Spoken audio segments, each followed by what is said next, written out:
This is a reading in A Course in Miracles, Chapter 24, Section 7, The Meeting Place. How bitterly does everyone tied to this world defend the specialness he wants to be the truth. His wish is law to him, and he obeys.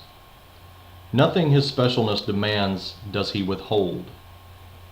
Nothing it needs does he deny to what he loves. And while it calls to him, he hears no other voice. No effort is too great, no cost too much, no price too dear to save his specialness from the least sight, the tiniest attack, the whispered doubt, the hint of threat, or anything but deepest reverence. This is your Son, beloved of you as you are to your Father. Yet it stands in place of your creations, who are son to you, that you might share the fatherhood of God, not snatch it from him. What is this Son that you have made to be your strength? What is this child of earth on whom such love is lavished? What is the parody of God's creation that takes the place of yours? And where are they, now that the host of God has found another son whom he prefers to them? The memory of God shines not alone.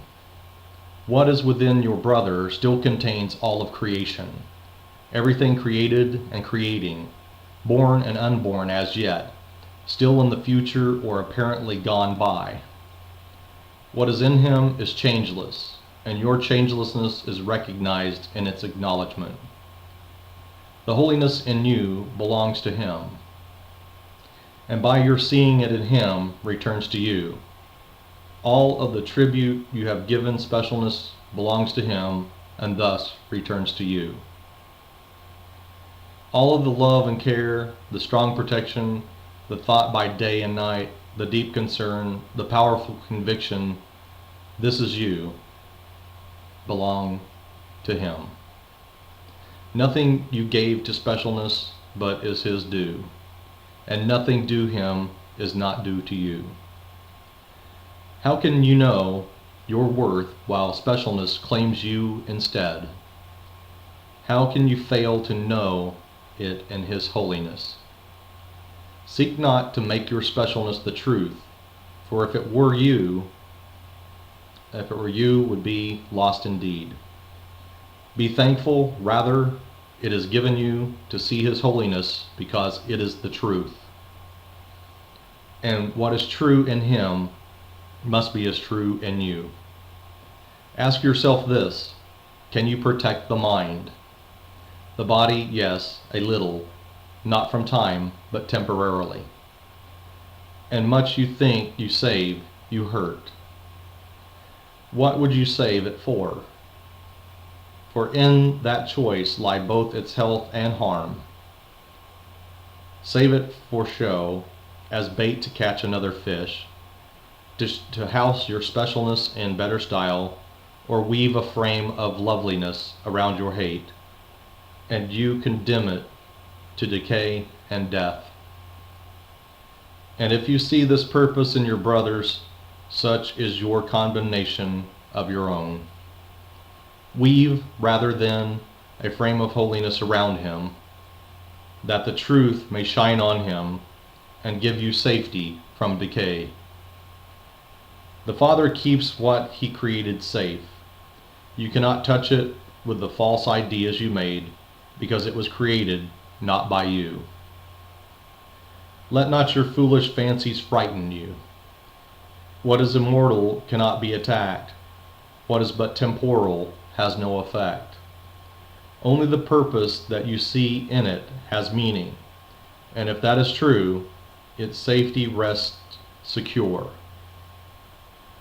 If not, it has no purpose and is means for nothing. Whatever is perceived as means for truth shares in its holiness and rests in light as safely as itself. Nor will that light setting another light in heaven, nor will that light go out when it is gone. Its holy purpose gave it immortality, setting another light in heaven, where your creations recognize a gift from you, a sign that you have not forgotten them. The test of everything on earth is simply this: what is it for? The answer makes it what it is for you. It has no meaning of itself, yet you can give reality to it according to the purpose that you serve. Here you are, but means along with it. God is a means as well as end. In heaven, means and end are one, and one with Him. This is the state of true creation, found not within time, but in eternity. To no one here is this describable, nor is there any way to learn what this condition means. Not till you go past learning to the given, not till you make again a holy home for your creations is it understood.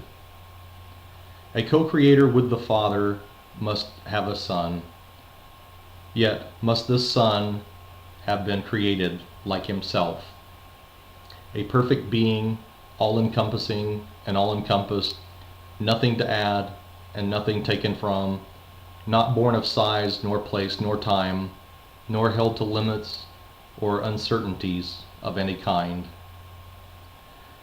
Here do the means and end unite as one, nor does this one have any end at all. All this is true, and yet it has no meaning to anyone who still retains one unlearned lesson in his memory, one thought with purpose still uncertain, or one wish with a divided aim. This course makes no judgment to teach what cannot easily be learned. Its scope does not exceed your own, except to say that what is yours will come to you when you are ready. Here are the means and the purpose separate because they were so made and so perceived. And therefore do we deal with them as if they were. It is essential it be kept in mind that all perception still is upside down until its purpose has been understood.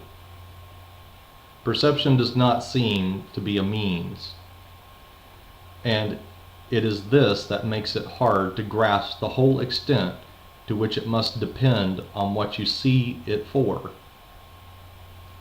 Perception seems to teach you what you see, yet it but witnesses to what you taught. It is the outward picture of a wish, the image that you wanted to be true. Look at yourself and you will see a body. Look at this body in a different light and it looks different. And without a light, it seems that it is gone. Yet you are reassured that it is there because you still can feel it with your hands and hear it move. Here is an image that you want to be yourself. It is the means to make your wish come true. It gives the eyes with which you look on it, the hands that feel it, and the ears in which you listen to the sounds it makes. It proves its own reality to you. Thus is the body made a theory of yourself, with no provisions made for evidence beyond itself, and no escape within its sight.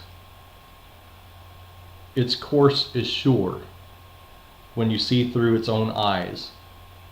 It grows and withers, flourishes and dies, and you cannot conceive of you apart from it. You brand it sinful and you hate its acts, judging it evil. Yet your specialness whispers, "Here is my beloved Son, in whom I am well pleased." Thus does the Son become the means to serve His Father's purpose. Not identical, not even like, but still a means to offer the Father what He wants. Such is the travesty on God's creation. For as his Son's creation gave him joy and witness to his love and shared his purpose, so does the body testify to the idea that made it and speak for its reality and truth.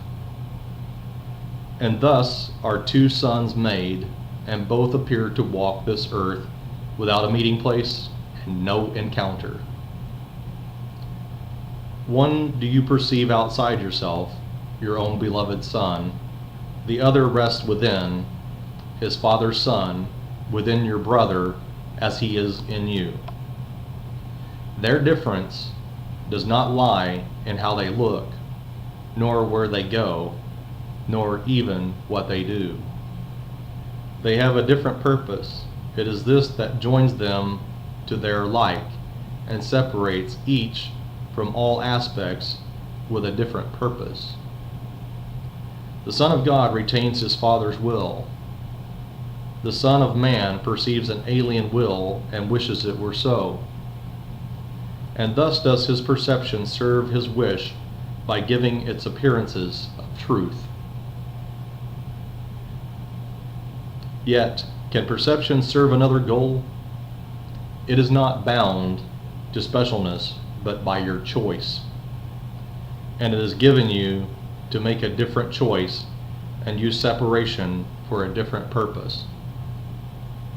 And what you see will serve that purpose well and prove its own reality to you. That is the end of the reading in A Course in Miracles, chapter 25, section 7.